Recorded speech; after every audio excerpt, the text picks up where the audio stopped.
Payg'ambarimiz janobi Rasululloh sallallohu alayhi vasallam aytadilar: sizlarga namoz, ro'za, sadaqa mana shulardan ko'ra afzalroq amal haqida xabar beraymi dedilar. Sahobalar aytishdiki, ha, xabar bering ey Allohning rasuli. Rasululloh sallallohu alayhi vasallam aytdilarki, o'rtani isloh qilish dedilar.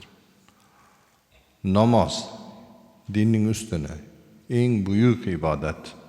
Sadaqa moliyaviy ibodatlarning ichida eng yaxshisi. Ro'za buyuk ibodat. Lekin ana shulardan ham darajasi yuqori bo'lgan amal haqida xabar beraymi deb Rasululloh sallallohu alayhi vasallam odamlarning o'rtasini isloh qilish dedilar. Nima uchun desa, bu ijtimoiy masala bu. Ya'niki odamlarning o'rtasi isloh bo'lsa, jamiyat isloh bo'ladi. Jamiyat isloh bo'lsa, o'sha jamiyatda, o'sha yurtda ko'p xayrlar, yaxshiliklar bo'ladi.